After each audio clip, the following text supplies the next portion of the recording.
Assalamualaikum warahmatullahi wabarakatuh. Perkenalkan kami dari kelompok 1. Pada video kali ini, kami akan memaparkan hasil tugas ruang kolaborasi modul 2.3 praktek coaching calon guru penggerak angkatan 9 Kabupaten Banjarnegara. Pembimbing, fasilitator, Ibu Siti Asiyah Magister Pendidikan dan pengajar praktek Ibu Ganiati Sarjana Pendidikan. Pada percakapan yang pertama, di sini Ibu Eni Martina berperan sebagai coach dan saya sendiri Aaron Puji Rahayu berperan sebagai coach. Sedangkan pada percakapan yang kedua, saya sendiri Aaron Puji Rahayu berperan sebagai coach dan Ibu Eni Martina berperan sebagai coach. Deskripsi praktek coaching. Coaching adalah suatu proses bimbingan atau pendampingan berdasarkan relasi kemitraan di mana seorang pelatih atau coach membantu seseorang atau coach untuk mencapai tujuan atau mengatasi masalah yang dihadapinya. Dalam praktek coaching ini, coach mengembangkan beberapa keterampilan kunci sebagai seorang coach, yaitu menjadi pendengar yang aktif, memberdayakan potensi coach, dan mengajukan pertanyaan yang berbobot untuk mencapai tujuan percakapan. Selain memberikan dukungan dan bimbingan dalam percakapan tersebut, coach juga bertanggung jawab dalam membantu kliennya untuk mengevaluasi dan merefleksikan kemampuan yang telah dicapai.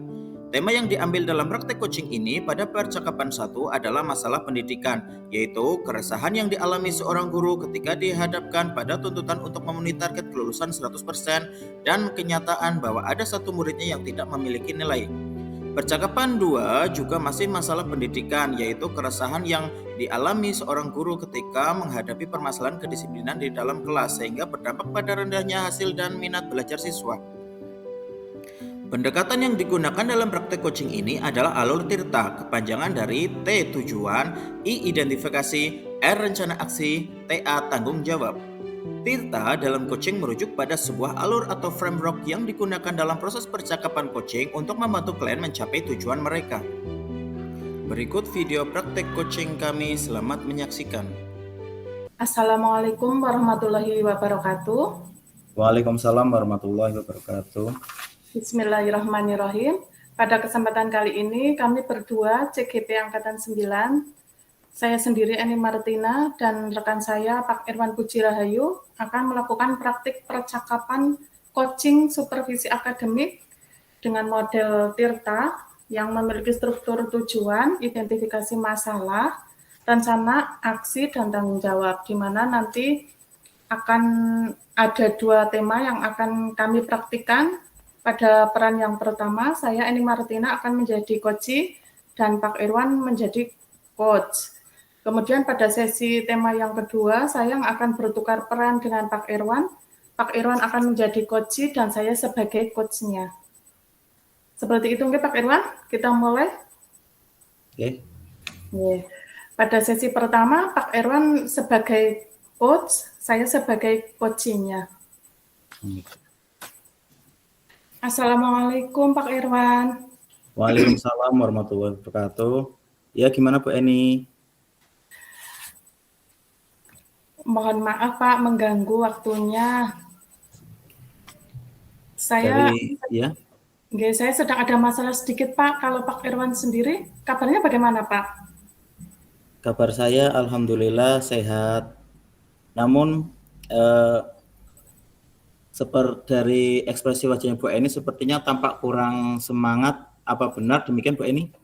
Iya benar Pak Irwan, saya sedang ada ganjalan, saya galau, saya ingin bercerita sedikit dengan Pak Irwan. Ya, alhamdulillah saya dalam kondisi sehat dan ceria dan semoga kita semua selalu dalam lindungan Allah Subhanahu Wa Taala. Nah, kira-kira masalah apa yang sedang Bu Eni alami sekarang ini? Ya begini Pak, sebenarnya minggu kemarin pada saat saya berkoordinasi dengan kepala sekolah, beliau menyampaikan bahwa kita harus mencapai target kelulusan 100% tahun ini, apapun alasannya. Nah, hal inilah yang membuat saya sedikit resah dan kepikiran terus, Pak. Berarti berkaitan dengan tuntutan sekolah ya, Bu? Iya, targetnya itu Hmm. supaya pencapaian kelulusan itu 100%.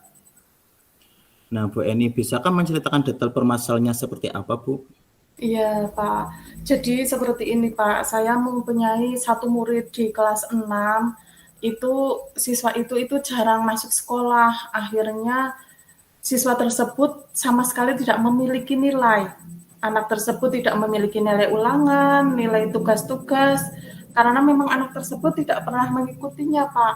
Dan sekarang kan pembelajaran pada semester 1 sudah hampir usai ya, Pak. Nah, Bu Eni, boleh coba ceritakan kira-kira apa yang menjadi penyebab murid Bu Eni jarang masuk sekolah, Bu? Iya, jadi ceritanya yang menjadi penyebab murid saya itu jarang masuk sekolah karena dia itu merasa minder, Pak. Dulu waktu di kelas sebelumnya dia itu pernah beberapa kali tidak naik kelas. Dan sekarang sudah hampir 5 bulan dia di rumah dalam kondisi sehat, tapi kendalanya dengan minimnya semangat berangkat sekolah tadi itu, Pak. Sebetulnya saya juga sudah berkonsultasi dengan orang tuanya. Memang anaknya ini malas, termasuk malas untuk ke sekolah. Dan orang tuanya juga tidak bisa mengarahkannya. Saya sih masih terus berusaha, berupaya agar anak tersebut mau menyelesaikan sekolahnya, Pak. Sayang sekali ya, karena sudah kelas 6, kok tidak sekolah kan sayang sekali. Jadi dari cerita Bu Eni, inti masalah Bu Eni adalah ada salah satu siswa yang nilainya kosong karena jarang masuk sekolah, sehingga tidak mengikuti kegiatan penilaian. Nah, akan tetapi di pihak lain Bu Eni harus tetap memenuhi target sekolah agar tahun ini bisa memenuhi target kelulusan 100%. Begitu ya, Bu ya? Iya, Pak. Betul, Pak Irwan. Nah, kemudian berangkat dari masalah tadi, Bu, apa isi sebenarnya yang diinginkan Bu Eni? Jadi Bu Eni menghendaki kondisi yang seperti apa yang terjadi terkait dengan masalah tadi, Bu? Iya, sebetulnya yang saya inginkan itu simpel-simpel saja, Pak. Saya setuju-setuju saja ketika kepala sekolah itu menargetkan kelulusan 100%. Akan tetapi harus ada dasar yang benar kan ya, Pak, yaitu saya tidak memberikan nilai tanpa dasar. Jadi saya harus melalui cara yang benar. Saya pengennya sih anak tersebut punya nilai yang berkualitas di kelas, Pak. Luar biasa. Saya setuju sekali dengan pendapat dan prinsip dari Bu Eni ini. Artinya kita sudah mendidik anak-anak dengan cara yang benar dari segi peraturan akademik ya, Bu. Nah, kemudian dengan kondisi murid yang demikian, saat ini kita sudah berada di ujung semester 1. Nah, kira-kira harapan yang seperti apa yang Bu Eni targetkan terhadap murid tadi, Bu? Ya, saya sih kepinginnya anak tersebut punya nilai karena usahanya dia sendiri. Jadi dia mengerjakan soal-soal atas dasar kemampuan dia sendiri karena memahami mata pelajaran murni, bukan karena dikerjakan oleh orang lain. Selain itu, anak tersebut juga harus mengikuti seluruh rangkaian penilaian yang sudah saya rencanakan pada semester ini, Pak. Oh, kira-kira bisa dijelaskan Bu Eni, nilai yang berkualitas itu yang nilai yang bagaimana ya? Nah, ini dia Pak, saya juga masih memikirkan cara tersebut, makanya saya mengajak Pak Irwan untuk berdiskusi kali ini, Pak. Jadi kalau saya tangkap nih ya, murid Bu Eni itu punya nilai yang lengkap. Karena anak itu mengerjakan kegiatan penilaian atas dasar pemahaman sendiri, begitu ya Bu? Iya, betul Pak. Nah, mantap sekali nih Bu Eni. Nah, kalau menurut Bu Eni nih, kira-kira apa sih yang bisa Bu Eni lakukan untuk mempertahankan prinsip Bu Eni tersebut? Sekaligus juga memenuhi target sekolah yaitu mencapai kelulusan tadi Bu, yaitu yang 100%. Ya, saya akan bekerja sama dengan orang tua atau pihak yang tinggal dengan anak tersebut, Pak, untuk terus memantau siswa tersebut dan menyemangatinya langsung agar minat dan motivasi belajarnya tumbuh dan meningkat. Harapannya setelah saya berkomunikasi dan melakukan pendekatan personal dengan anak tersebut khususnya, saya berencana untuk melaksanakan kegiatan penilaian berikutnya. Saya akan meminta anak tersebut secara langsung untuk datang ke sekolah, syukur-syukur terbangun motivasinya untuk sekolah setiap hari. Jadi harus dilakukan dengan hati-hati, saya juga pelan-pelan dan perlahan untuk mengambil hati anak tersebut supaya termotivasi kembali untuk belajar lagi, Pak. Oke, masih dalam proses pemikiran ya Bu ya. Nah, sekarang saya punya pertanyaan penting nih Bu. Sejauh ini apa saja langkah yang sudah Bu Eni lakukan terkait dengan masalah anak tersebut Bu? Ya, saya sudah berupaya menghubungi orang tua dan meminta kerjasamanya agar anak tersebut mau berangkat sekolah, Pak. Saya juga selalu nitip pesan ke anak yang rumahnya berdekatan dengan anak tersebut agar mau berangkat sekolah dan mengikuti kegiatan penilaian yang sudah lumayan tertinggal jauh, Pak. Jadi kalau saya tangkap ya Bu Eni ya, Bu Eni sudah berupaya optimal, namun hasilnya masih nihil ya Bu. Iya, Pak, betul. Nah, jangan putus asa dulu Bu, pasti ada jalan untuk menyelesaikan masalah ini. Nah, sekarang menurut Bu Eni nih, pendekatan apa yang lebih efektif agar anak tersebut mau berangkat sekolah dan memenuhi kegiatan penilaian? Maksudnya anak akan lebih manut dan bersedia berangkat sekolah dan mengerjakan berkaitan dan penilaian yang berkualitas tadi jika Bu Eni melakukan tindakan-tindakan seperti yang tadi Bu Eni sebutkan. Apa ya, Pak? Mungkin anak tersebut akan mau berangkat sekolah dan mengerjakan ketertinggalannya jika saya datangi langsung ke rumahnya ya, Pak. Akan saya bimbing serta saya tunggui ketika anak tersebut mengerjakan soal. Wah, ide yang bagus itu Bu, perlu dicoba dulu Bu. Baik Bu, jadi kapan nih Bu Eni akan bisa memulai dan mencoba ide tersebut Bu? Ya, sesegera mungkin Pak. Besok siang setelah saya selesai tugas mengajar di kelas, saya akan eksekusi rencana ini Pak.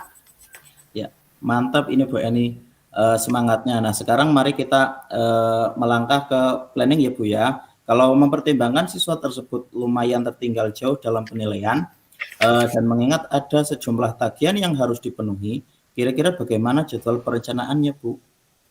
Ya, saya akan memulai dengan melaksanakan dari penilaian harian yang pertama dulu nih Pak. Dan saya akan melakukan home visit, setelah itu minggu berikutnya saya lanjutkan kegiatan penilaian berikutnya. Begitu Pak. Ya, kemudian kira-kira nih Bu ya, pihak yang akan Bu Eni ajak kerjasama dalam menangani masalah ini siapa ya Bu kira-kira? Saya akan bekerja sama yang pertama dengan orang tua anak tersebut atau pihak lain yang tinggal serumah dengan anak tersebut untuk terus memantau secara langsung dan menyemangatinya agar minat dan motivasi belajarnya tumbuh dan meningkat. Harapannya, setelah saya berkomunikasi melakukan pendekatan personal tersebut, saya berencana untuk melaksanakan kegiatan penilaian berikutnya, Pak. Saya akan meminta anak tersebut secara langsung untuk datang ke sekolah. Ya, ya Bu, pertanyaan terakhir saya nih ya Bu, bagaimana perasaan Bu Eni setelah kita ngobrol banyak sore ini ya Bu? Alhamdulillah yang semula saya galau, bingung Pak, sekarang saya sudah tercerahkan dan kembali bersemangat. Terima kasih atas waktu dan bantuannya ya Pak. Oh, sama-sama Bu Eni, alhamdulillah ya Bu. Saya juga jadi ikut lega. Bu Eni bisa menyelesaikan masalah tadi, bisa mengeluarkan ide-ide yang cemerlang yang muncul dari Bu Eni sendiri. Kalau begitu, selamat beraksi Bu Eni dan semoga actionnya berjalan dengan lancar dan beralih. Semangat dan sukses selalu Bu Eni. Amin, terima kasih Pak Irwan. Kalau begitu saya izin permisi dulu ya Pak. Assalamualaikum warahmatullahi wabarakatuh. Waalaikumsalam warahmatullahi wabarakatuh. Kemudian pada sesi yang kedua, tema kedua, saya akan bertukar peran dengan Pak Irwan. Pak Irwan akan menjadi coach dan saya menjadi coach-nya. Bismillahirrahmanirrahim.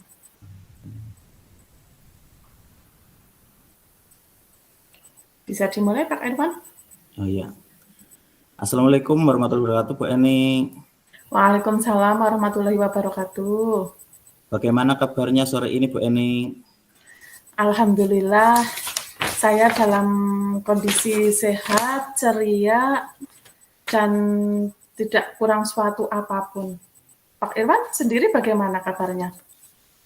Ya, begitulah, Bu. Saya sedang ada sedikit masalah, Bu, berkaitan dengan aktivitas saya di kelas.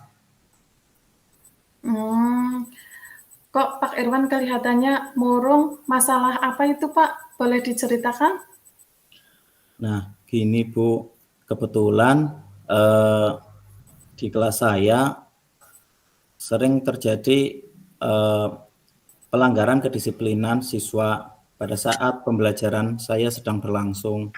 Nah, pada saat pembelajaran biasanya konsentrasi anak itu berkurang setelah 30 menit pembelajaran berlangsung. Jadi kedisiplinan siswa, terutama siswa laki-laki, berkurang. Jadi mereka sibuk bermain, bahkan berlari-lari sendiri, Bu.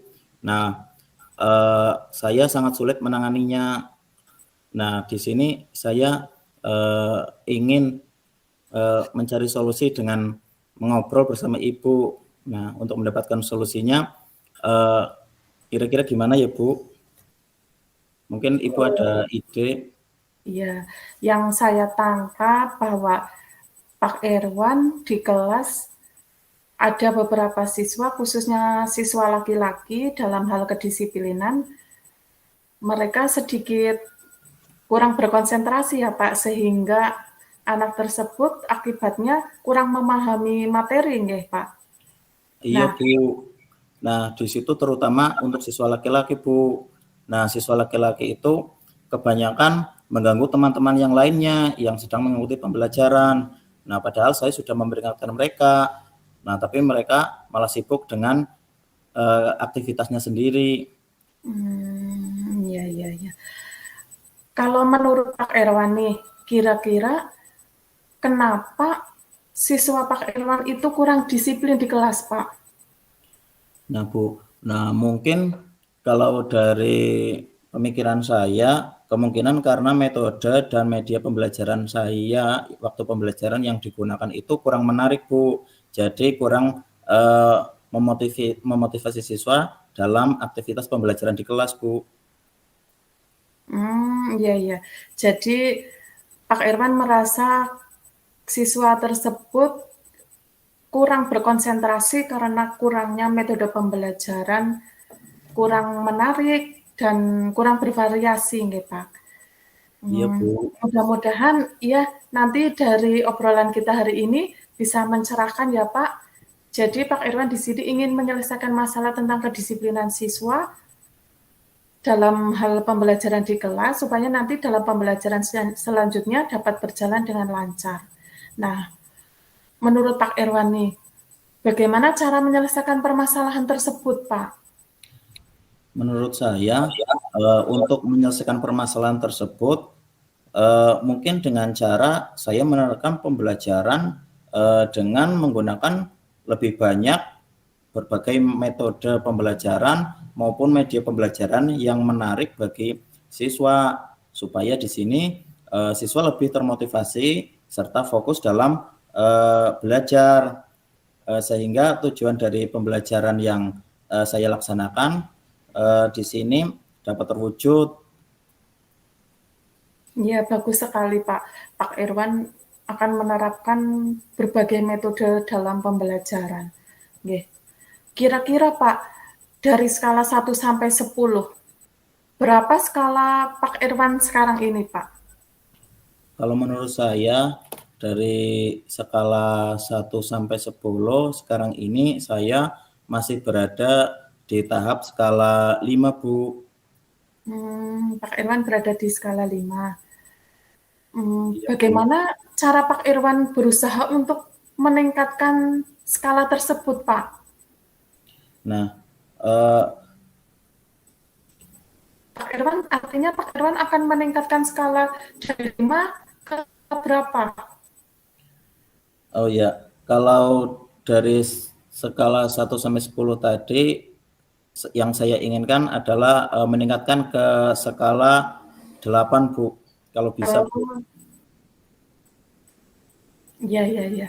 Pak Irwan akan meningkatkan dari skala 5, akan ditingkatkan ke skala 8.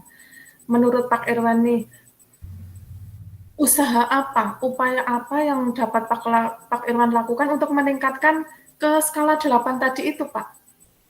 Nah, upaya saya yang dapat saya lakukan berkaitan dan untuk meningkatkan dari skala 5 ke skala 8 tadi, yaitu mungkin yang akan saya lakukan adalah dengan bersikap lebih tegas lagi di dalam kelas, dalam proses pembelajaran, terus berkaitan dengan kedisiplinan terhadap siswa tersebut, dengan menerapkan mindfulness, serta pada saat pembelajaran dengan teknik stop atau berhenti sejenak, supaya anak-anak di kelas bisa lebih rileks terlebih dahulu saat pembelajaran, Bu.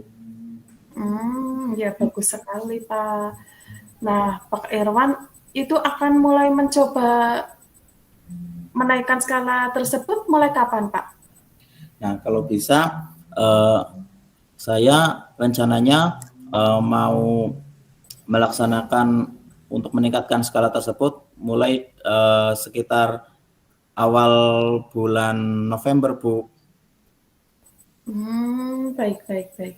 Bulan November ya, Pak? Ibu. Ya, karena sekarang minggu terakhir kan memang sudah ada progresnya yang lebih baik. Bagaimana kalau kita ngobrol lagi, Pak?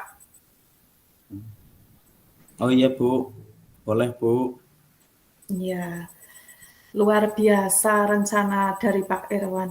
Kemudian pertanyaan terakhir ini, Pak Irwan. Pihak-pihak siapa saja yang terlibat dalam untuk menaikkan skala dari 5 ke 8 itu, Pak? Siapa saja yang Pak Irwan libatkan? Untuk meningkatkan dari skala 5 ke 8 tadi, siapa-siapa saja yang saya libatkan? Kalau di sekolah yang saya libatkan adalah yang pertama adalah warga sekolah, terutama di sini adalah kepala sekolah, teman sejawat, terus murid, serta yang terakhir wali murid, serta pihak-pihak yang terkait dengan kegiatan atau kaitannya dengan sekolah, Bu. Oh iya, Pak Irwan akan melibatkan seluruh warga sekolah ya Pak untuk keberhasilan siswa di kelas. Oke. Ya, Bu. Sekarang bagaimana perasaan Pak Irwan Pak setelah kita ngobrol sore ini?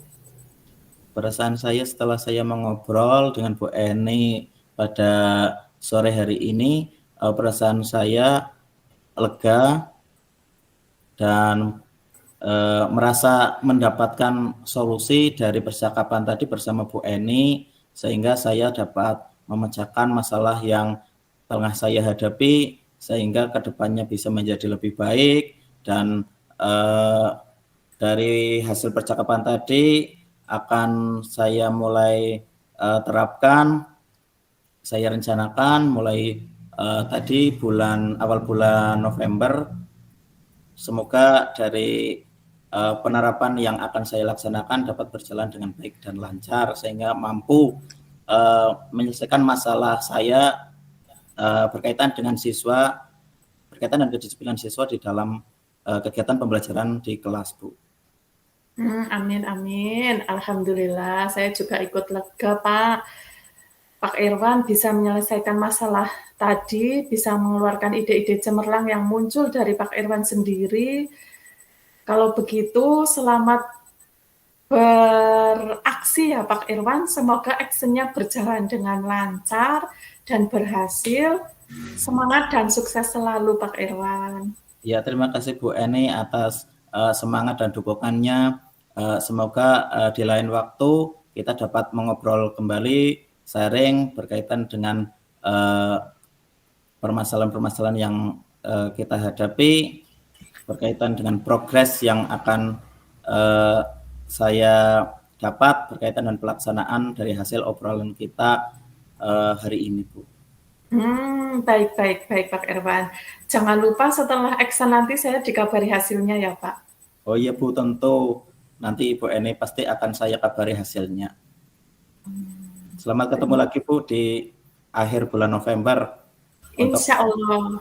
Insya Allah. Terima kasih, sukses selalu Pak Irwan. Ya, Pak, Bu. Berikut video refleksi diri latihan coaching kami. Selamat menyaksikan. Refleksi diri latihan coaching. Nama CGP Eni Martina. Tadi saya menjadi coachingnya dan Pak Irwan menjadi coachnya. Refleksi diri, apa yang sudah berjalan dengan baik selama percakapan. Yang sudah berjalan dengan baik selama percakapan adalah sebagai coach, Pak Irwan sudah menjadi pendengar yang aktif. Kemudian sebagai coaching sudah aktif menyampaikan masalah dan segala strategi untuk menyelesaikan masalah dan mewujudkan tujuan yang ditetapkan. Dan adanya kemitraan antara coach dan coachee sehingga coachee bisa dengan leluasa menyampaikan pendapat dan permasalahannya. Kemudian apa yang masih perlu diperbaiki atau ditingkatkan? Yang perlu diperbaiki adalah bagaimana coach mengajukan pertanyaan berbobot untuk menggali segala kekuatan atau kompetensi yang ada pada diri coachee. Selanjutnya, apa yang Bapak Ibu lakukan untuk tetap dalam kondisi present, kehadiran penuh sebelum dan saat melakukan coaching? Yang dilakukan untuk tetap dalam kondisi present atau kehadiran penuh sebelum melakukan coaching adalah harus sudah punya gambaran pertanyaan-pertanyaan apa yang nantinya akan diajukan, bersikap terbuka dan rasa ingin tahu tentang coaching. Kemudian pada saat kegiatan coaching, coach membuat catatan kecil tentang apa yang disampaikan oleh coachee. Kemudian apa yang Bapak Ibu lakukan untuk memperbaiki atau meningkatkannya?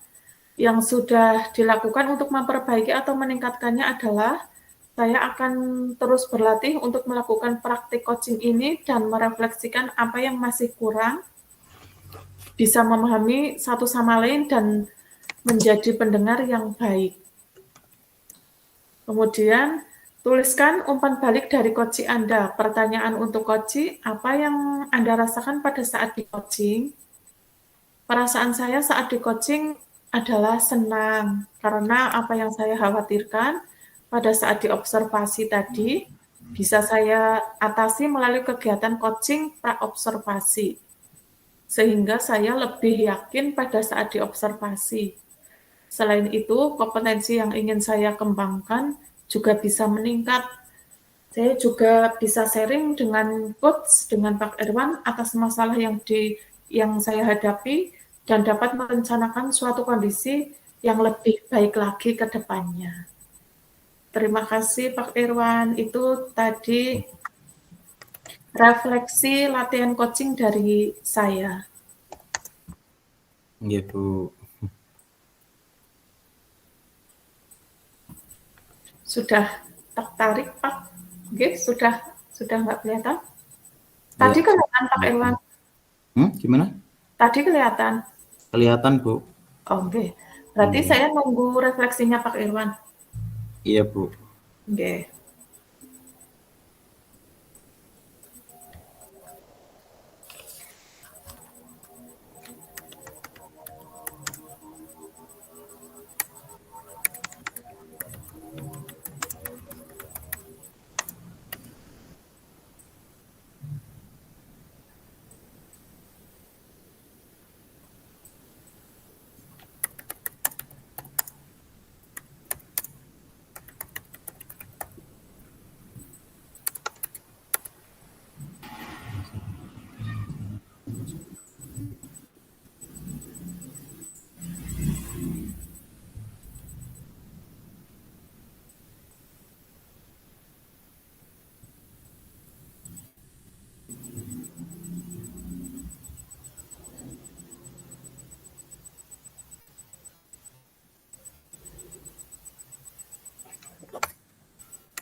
Sudah, Pak Irwan?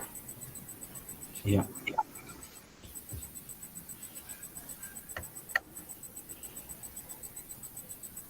Screen.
Ya, di sini saya Erwan Bujirahayu dari kelompok 1. Di sini saya akan mempresentasikan berkaitan dengan refleksi diri pada latihan coaching.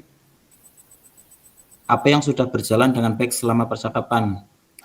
Dari percakapan coaching tadi telah terjadi interaksi dua arah antara coach dan coach. Percakapan antara coach dan coach tanpa disadari telah memberikan sebuah solusi dan menyelesaikan permasalahan yang telah dialami oleh coach. Apa yang masih perlu diperbaiki atau ditingkatkan? Perlu meningkatkan keterampilan pembawaan dalam berkomunikasi antara coach dan coach, terutama dalam hal penyampaian tutur kata pada saat berkomunikasi. Apa yang Bapak atau Ibu lakukan untuk tetap dalam kondisi presence atau kehadiran penuh sebelum dan saat melakukan coaching? Yang saya lakukan untuk tetap dalam kondisi presence atau kehadiran penuh sebelum dan setelah coaching adalah dengan tetap fokus dan konsentrasi di dalam melaksanakan kegiatan coaching, dan pentingnya mindfulness di dalam percakapan antara coach dan coach untuk memberikan jeda sejenak saat berkomunikasi. Apa yang akan Bapak atau Ibu lakukan untuk memperbaiki atau meningkatkannya? Dengan cara latihan secara terus-menerus untuk lebih tenang lagi di dalam melakukan kegiatan coaching terhadap coach, serta dapat fokus terhadap tujuan yang ingin dicapai. Tuliskan umpan balik dari coach Anda. Pertanyaan untuk coach, apa yang Anda rasakan pada saat di coaching?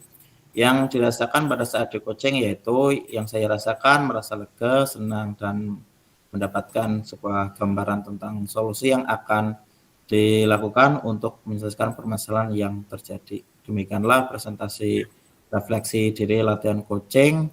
Kurang lebihnya mohon maaf. Baiklah, terima kasih. Demikianlah video yang dapat kami paparkan. Kurang lebihnya mohon maaf. Salam guru penggerak, tergerak, bergerak, menggerakkan. Wassalamualaikum warahmatullahi wabarakatuh.